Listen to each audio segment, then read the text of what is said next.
talking about chicken curry. For me, this is very much Indian comfort food. Welcome to Food of Love with Chef Dad. You know what to do. Want to make something delicious? Let's get started. Our recipe today, in my opinion, epitomizes food of love. It's been passed down for generations.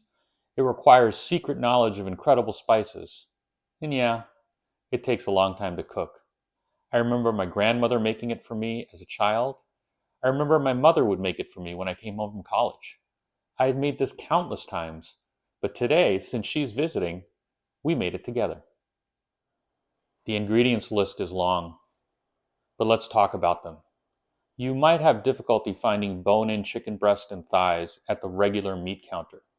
You may have to go to the butcher's counter or to a butcher itself, or even a halal meat store. The bones are important as they contribute significantly to the flavor. It's like making a stock while making your dinner. Using Indian or Greek yogurt here also makes a difference due to its consistency. Most of the other ingredients can be found at an Asian or Indian market. What's curry's favorite music band? The Spice Girls. Of course, the most important ingredient is the garam masala. You can get this at an Indian or Asian market too. I'm lucky that I have my grandmother's secret recipe. Who knows where she got it? I'm sure it was given to her by her mother and is a family tradition. Once I made this chicken curry for my cousin, who's also a foodie, and the second he had it, he said, "How did you make our grandmother's curry?" And by the way, check out his link to Bombay Bites, which is his local food truck at farmers markets in the Seattle area. Let's get cooking. Once you get your chicken, you're going to need to prep it. This may not be for the faint of heart. First, let's start with the chicken breast. You're going to need a cleaver as well as the courage to use it properly. The cleaver should be able to slice through the cartilage and meat without much fuss. When you get to the real bone, though, you're going to have to take a swing at it. Once you're through the hardest section, it'll slice just fine. For the thighs, it's really hard to get a cleaver through this, and importantly, even if you do, the bones tend to fracture in sharp segments. So for the thighs, I don't break the bones, but trim them off. If your butcher has a bandsaw, though, you can ask them to cut it in half. Then we're going to peel the ginger and the fresh turmeric and chop into 1-inch pieces. Remember when you're handling the fresh turmeric to put on gloves, otherwise your fingers will turn yellow. Remove the root side from the garlic and put all of these in a food processor with about 4 tablespoons of your yogurt. Then go ahead and turn it on until it's finely minced. Add this back to your yogurt container and add cayenne powder, turmeric powder, and 2 teaspoons of the salt. We're going to mix this all together thoroughly. Now we're going to pour this entire mixture over the chicken and combine thoroughly. You want to get all surfaces of these pieces of chicken making contact. It really helps to have a deep, large mixing bowl for this.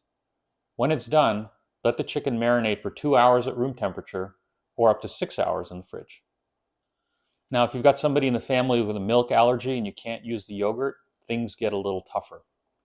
Instead of yogurt, we're going to use 4 tablespoons of lemon juice. And then we're going to need to add water to make your slurry of turmeric, ginger, and garlic as a workable marinade. Importantly, if you use lemon juice, though, you can only marinate for 30 minutes. You're going to take your large onions and quarter them. In a larger food processor, blend them finely. This doesn't mean turn it on and walk away. I tend to use the pulse button a lot, just until the onions are starting to get cut completely. Then I'll remix and pulse again. Once it's fully fluid, I'll run it for another 15 seconds. If you over pulverize, the onions are going to lose all their water. I really want to tell you what makes Indian curry great, but I had to sign a non-disclosure agreement. In a 12-quart stock pot, add the ghee and the canola oil. When it's shimmering, we're going to season this oil or give it forni. We're going to add the anise, cloves, cinnamon, and cardamom. After about a minute, you'll smell the fragrance. Now we're going to add all the onion. Now this part's going to take a little bit of time.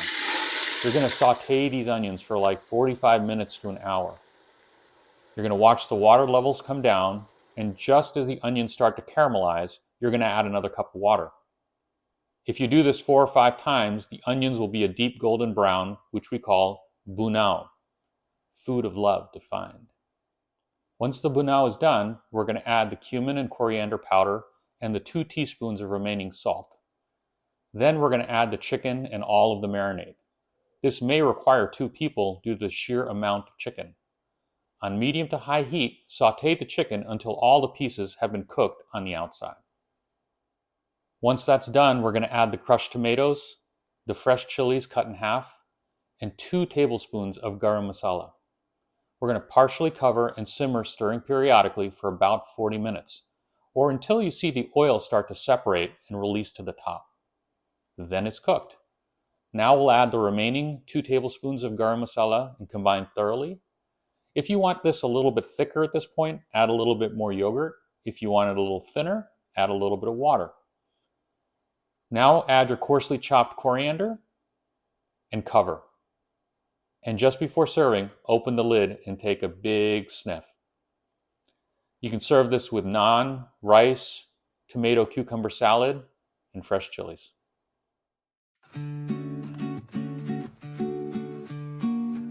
All right, I've been smelling this for hours. I'm starving and it smells incredible. I think it's time to take a taste. Now, like a proper Indian, I have to eat it with my right hand and with a piece of naan. So we'll do that. And we'll grab a piece. Got some sauce. Look at that. It's absolutely beautiful.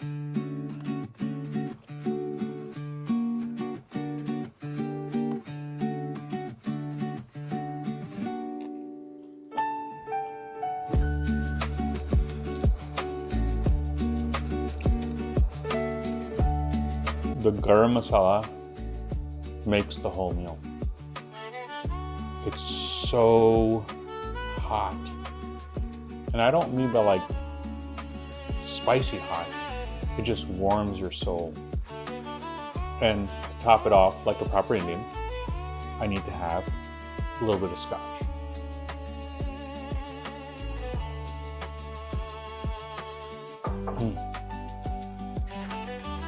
How can you not love this? This is food of love.